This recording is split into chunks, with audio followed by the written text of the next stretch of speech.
Alright guys, so welcome back to a brand new video. We're going to be looking at a new gaming headset, and we're going to be looking at one that's from Sennheiser. Now, I've reviewed the GSP350 and absolutely loved it. It was great on PC, on console, and it was just an amazing stereo headset for under $100. Okay, so for an additional $40, can the Sennheiser GSP350 headset be worth it?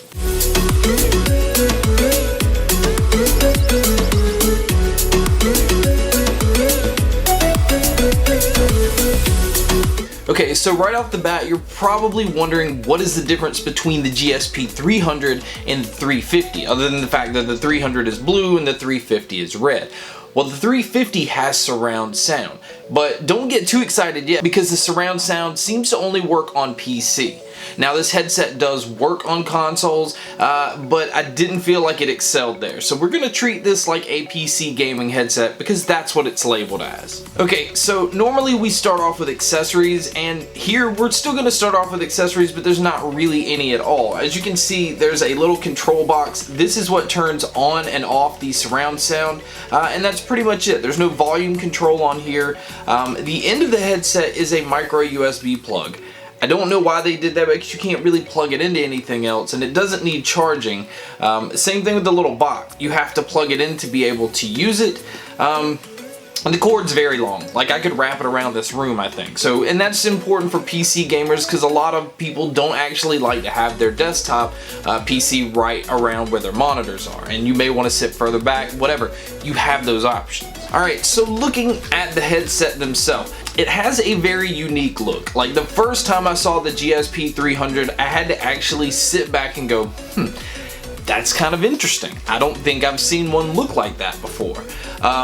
But after a while, you start to realize why it looks and why it is designed the way that it is. Okay, we're gonna start off with the headband. It has the same kind of like cloth material that the Logitech, like the old 230s and 430s used to have. Very soft. Actually, this headset is really light, so you don't need thick padding up here. Also, you can see at the top there's like an opening in the headband. That's simply to keep your head more breathable. So if you're in for long gaming sessions, you don't have to worry about this big amount of trapped heat at the top of your head. But again, it's a very nice fitting headset. You can seriously wear these for hours, and that kind of leads into the ear cups. These ear cups are so soft. It's a pleather material, but they're extremely deep. Like, your ears are not going to hit the inside of the ear cups, no matter how big your ears are. Honestly, these, the GSP300 and the GSP350 is one of the most comfortable headsets next to my HyperX Cloud Core, which is really hard to beat as far as comfortability. These are right up there with them. I did mention earlier that the little box didn't have a volume control, and that is because you can see it right here on your right side. You just simply turn it like a dial. It has a very, very smooth turn to it. These things on PC can get very, very loud. Now, I said that we're going to treat this like a PC headset, but I'm still going to mention that on console, these didn't get loud at all. As you can see, it's an all plastic build. Sennheiser's logo is simply on the left and the right. Very, very just sleek. It's black and gray accents. You see the notches over here on the side so that when you're trying to adjust, you hear the clicking sound, okay? Can't miss that. But you can line them up so that you have them evenly on both sides. Now, the one thing that I'm going to get into here, that is what makes these so special, and that's before even getting into the sound, is the microphone. Now, as you can see, this thing is not detachable. It's on there. It really does have plenty of give and bend if you need it to do that. This kind of falls in line with Sennheiser's Game Zero headset. It looks the same as far as the microphone goes, and to me, the quality is pretty damn close. But we're going to go ahead and check that out right here. Alright guys, so here is a mic test of the GSP350, and as you can tell, it is extremely clear. Everything comes in very well. It doesn't sound real tinny like most gaming headsets. It actually picks up plenty of low end so that my voice has plenty of depth. So for a gaming microphone, especially considering that this is under $150, I really think this one's hard to beat. Okay, so now we're going to look at the cable.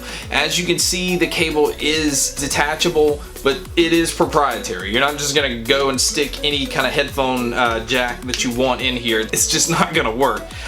So keep that in mind. Even though it is removable, that just means if you break it, you have the ability to order more from Sennheiser so that you're good to go. This headset really is built to last. As far as everything goes, you can see durability wise, I can bend the hell out of it, twist the hell out of it, and that's what you want in a gaming headset. You want something that when you're, you know, raging and you're just like, ah, you're okay.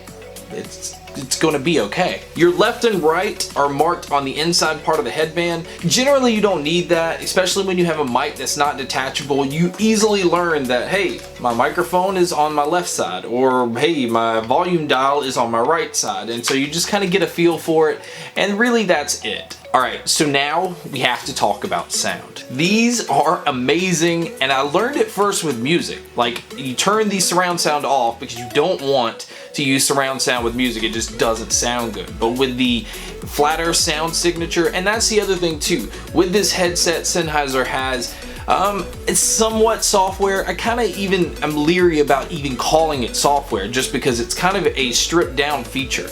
It gives you kind of presets to be able to change to different settings. You can turn your surround sound on or off. But honestly, you can't adjust the EQ the way that you want, so I found that just leaving it like it is was the best solution. So, how did these things sound with gaming? Now, in gaming, when I first started with them, I was like, damn, this is really, really impressive. And I quickly still realized that I wasn't even in surround sound mode. So once I flipped it over to that and started trying some games, I realized that this headset opened up sound on a whole nother level. I mean, honestly, surround sound, whether you realize it or not, most of the time is a gimmick, and it still is a gimmick in this headset, but it works wonderful. Like, I could tell where somebody was at, and I can get a really good idea about how far they were away from me. So spatial awareness was incredible. Nobody's gonna sneak up on me.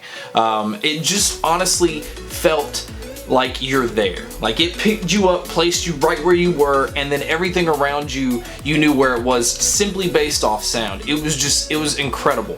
The one thing that I found, if I'm gonna knock these for anything, is that they are not punchy. They're not, like, bass is not thumping, so impact with explosions and stuff like that. If you're used to having something that has, I guess, like, artificial low end gives you bass that really isn't there, but it makes it more fun to listen to, that's not these. The GSP350 should be treated as if it's a studio headset that they slapped a microphone on and they're giving you surround sound features, because that's technically what it is. It's not trying to accentuate any sounds that are not there. You really are hearing what I think that producers and sound engineers want you to hear. It's not colored sound at all. It is what it is. For somebody that wants true sound, like really want to hear things just exactly the way it's intended, but these things get so loud but stay so clear. There's no distortion. Mid-range is great, so vocals with music is that's what caught me by surprise first. And then low end, like I said, it's punchy, but it's tight. There's no loose bass. There's not exaggeration. You're getting it just like it is. Treble, that is where these things really shine, but in a gaming headset, that is what you want. You want something where treble is going to be good, because that is the subtle sounds that you hear far off. Also, to point out, in the design, you can see these kind of stick out a little bit right here. That is so that VR headsets will work with these with no issue. They're not going to hit the inside of the headphones, and you don't have that to worry about. So thank you guys so much for checking out this video. Thank you guys so much for checking out all the other videos. And as always, guys, make sure to stay tuned for more.